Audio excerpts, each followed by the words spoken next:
participation in a process that validates an establishment that never meaningfully changes? What if that establishment doesn't want and doesn't have the consent of the governed? What if the two-party system was actually a mechanism used to limit so-called public opinion? What if there were more than two sides to every issue, but the two parties wanted to box you into a corner, one of their corners? What if there's no such thing as public opinion, because every thinking person has opinions that are uniquely his own? What if what we call public opinion was just a manufactured narrative that makes it easier to convince people that if their views are different, then there's something wrong with that, or there's something wrong with them? What if the whole purpose of the Democratic and Republican parties was not to expand voters' choices, but to limit them? What if the widely perceived differences between the two parties was just an illusion? What if the heart of the government policy remains the same no matter who's in the White House? What if the heart of government policy remains the same no matter what the people want? What if those vaunted differences between Democrat and Republican were actually just minor disagreements? What if both parties just want power and are willing to have young people fight meaningless wars in order to enhance that power? What if both parties continue to fight the war on drugs just to give bureaucrats and cops bigger budgets and more jobs?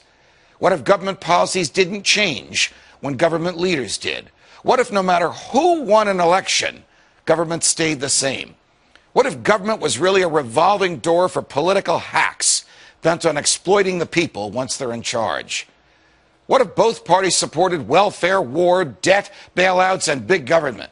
What if the rhetoric that candidates displayed on the campaign trail was dumped after electoral victory?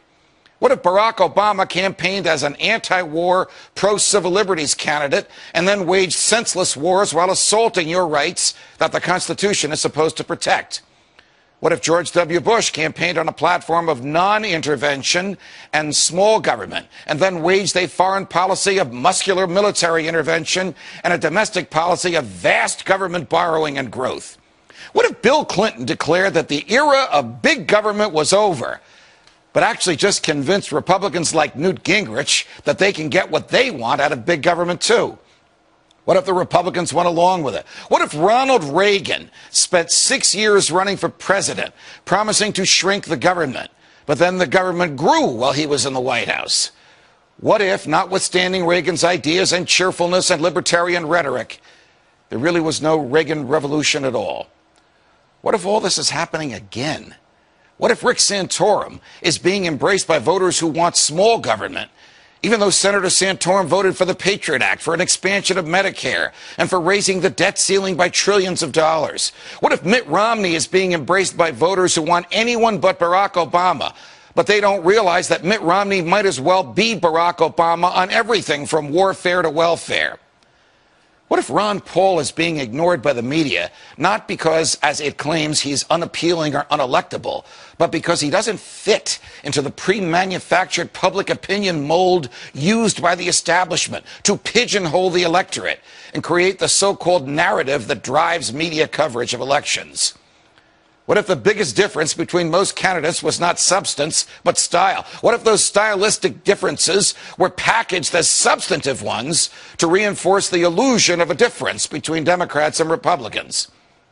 What if Mitt Romney wins and ends up continuing most of the same policies that Barack Obama promoted?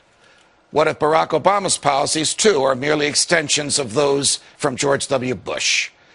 What if a government that manipulated us could be fired? What if a government that lacked the true and knowing consent of the governed could be dismissed? What if it were possible to have a real game changer? What if we need a Ron Paul to preserve and protect our freedoms from the government? What if we could make elections matter again? What if we could do something about this? From New York, defending freedom every night of the week.